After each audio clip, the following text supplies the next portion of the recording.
भारत की संसद में राष्ट्रीय गीत वंदे मातरम की 150वीं वर्षगांठ के उपलक्ष्य में चल रही गहन बहस के बीच जमीयत उलेमाए हिंद के अध्यक्ष मौलाना अरशद मदनी ने एक अत्यंत महत्वपूर्ण और स्पष्ट बयान जारी कर देश के राजनीतिक और धार्मिक विमर्श में एक नया अध्याय जोड़ दिया। यह बयान ऐसे समय में आया है जब राष्ट्रीय प्रतीकों और धार्मिक आस्था के बीच सामंजस्य स्थापित करने का प्रयास देश की एकता के लिए आवश्यक समझा जाता है। मौलाना मदनी ने अपनी टिप्पणी में धार्मिक स्वतंत्रता और इस्लामी सिद्धांतों पर दृढ़ता से जोर दिया, जिसने तत्काल ही देशव्यापी चर्चाओं को जन्म दे दिया। उनके अनुसार मुसलमानों के लिए अपने प्राणों का बलिदान देना स्वीकार्य है, लेकिन शिर्क यानी कि अल्लाह के अलावा किसी अन्य की पूजा करना या किसी को अल्लाह का साक्षी बनाना को वो किसी भी कीमत पर बर्दाश्त नहीं कर सकते। और ये दो टूक बयान इस्लामी एकेश्वरवाद की बुनियादी आधारित है, और जहां इबादत केवल एक अल्लाह के लिए समर्पित हो और इसमें किसी अन्य को शामिल करना एक मौलिक धार्मिक उल्लंघन माना जाता है। मौलाना मदनी ने अपनी बात को आगे बढ़ाते हुए स्पष्ट किया कि मुसलमान केवल एक अल्लाह या खुदा की इबादत करते हैं और उनकी आस्था में किसी अन्य शक्ति को शामिल नहीं कर सकते। उन्होंने इस बात पर जोर दिया कि शिर्क की अस्वीकृति उनके धार्मिक जीवन का केंद्रीय सिद्धांत है। हालांकि उन्होंने साथ ही में यह भी सुनिश्चित किया कि उन्हें किसी अन्य व्यक्ति के वंदे मातरम गाने या पढ़ने पर किसी प्रकार की कोई आपत्ति या एतराज नहीं। ये महत्वपूर्ण अंतर यह दर्शाता है कि मदनी का बयान व्यक्तिगत आस्था की स्वतंत्रता की वकालत करता है, न कि किसी पर अपनी धार्मिक धारणाओं को थोपने का। यह टिप्पणी बहुसंख्यक समाज की भावनाओं का सम्मान करते हुए भी अल्पसंख्यक समुदाय के धार्मिक विश्वासों की रक्षा के सिद्धांत पर टिकी हुई दिखाई देती है। वंदे मातरम पर मौलाना अरशद मदनी का केंद्रीय तर्क इस गीत की विषय वस्तु से उपजा है। उनका कहना है कि वंदे मातरम की कविता की कुछ पंक्तियां ऐसे धार्मिक विचारों पर आधारित हैं जो इस्लामी आस्था से मेल नहीं खाती हैं। विशेष रूप से उनके अनुसार गीत के कुछ अंतरे देश को दुर्गा माता जैसी देवी के रूप में प्रस्तुत करते हैं और उसकी पूजा के शब्द प्रयोग किए गए हैं।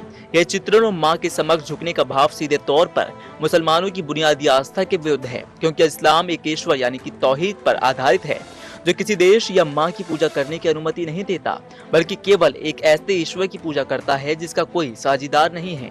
मदनी ने स्पष्ट किया कि मुसलमान इस्लाम पर ही जीते हैं और इस्लाम पर ही मरना चाहते हैं।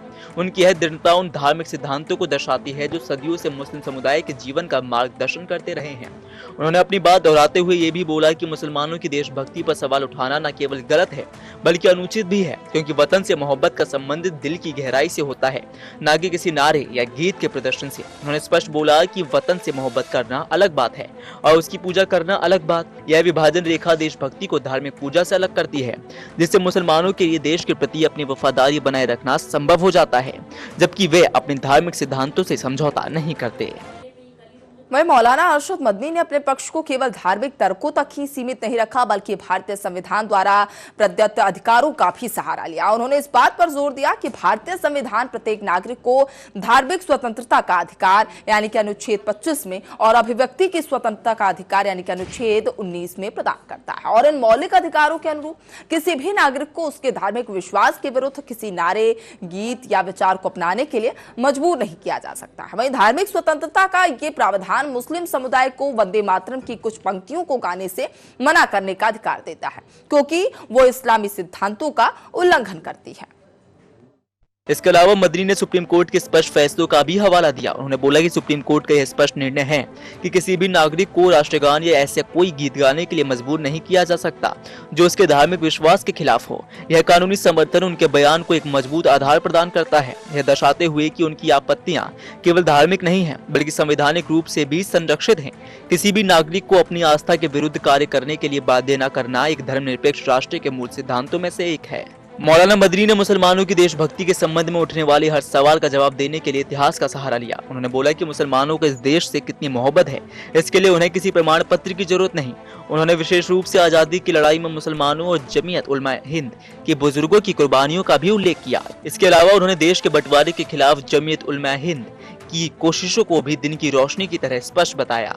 ये ऐतिहासिक तथ्य ये साबित करते हैं कि मुस्लिम समुदाय और विशेष रूप से जमीयत ने हमेशा देश की एकता और अखंडता के लिए संघर्ष किया।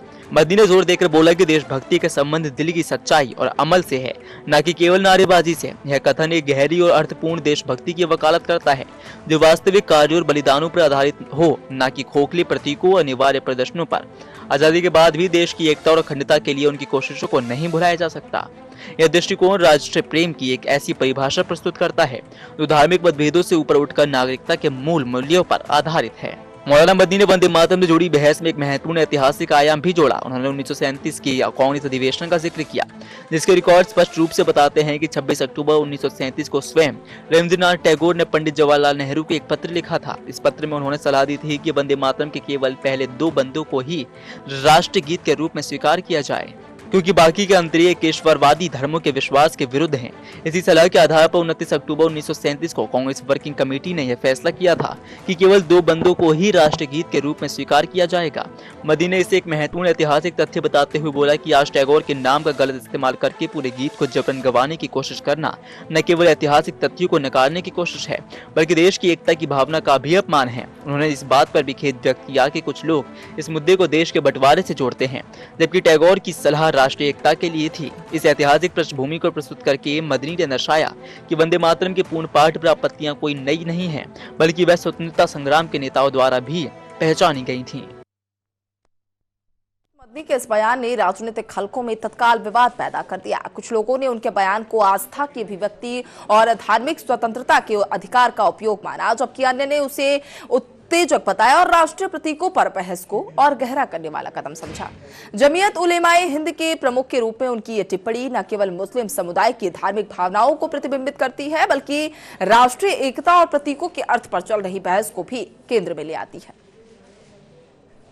पूर्व केंद्रीय मंत्री और बीजेपी के वरिष्ठ नेता मुख्तार अब्बास नकवी ने मौलाना मदनी के बयान पर तीखी प्रतिक्रिया व्यक्त की। नकवी ने बोला कि जहरीले जिहादियों की वंदे मातरम को लेकर जो सोच और संक्रमण है वह देश के लिए अच्छी नहीं है।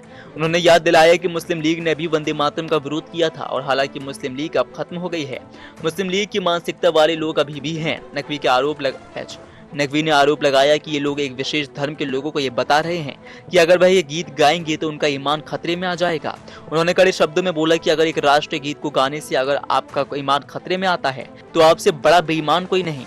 यह राजनीतिक प्रतिक्रिया मदनी के बयान पर भाजपा के कड़े रुख को दर्शाती है, जो इसे राष्ट्रीय गौरव के साथ धार्मिक सिद्धांतों के टकराव के रूप में भी देखती है।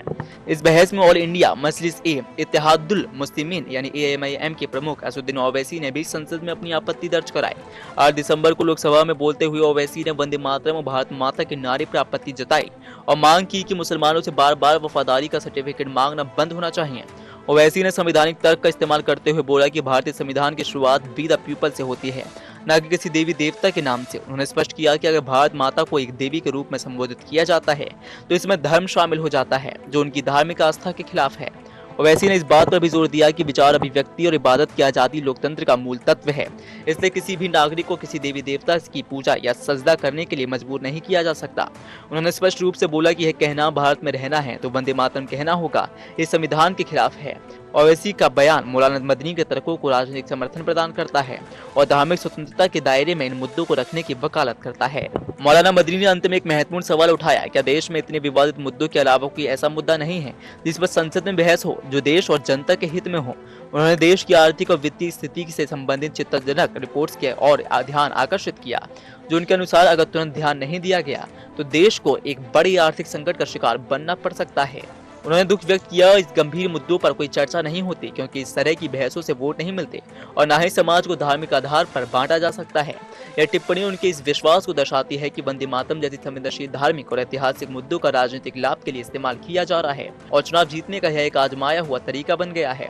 जमीयत उलेमा हिंद ने सभी राष्ट्रीय नेताओं से अपील की है कि वे ऐसे मुद्दों को राजनीतिक लाभ के लिए इस्तेमाल न करें, बल्कि देश में आपसी सम्मान, सहिष्णुता और एकता को बढ़ावा देने की अपनी संवैधानिक जिम्मेदारियां निभाएं।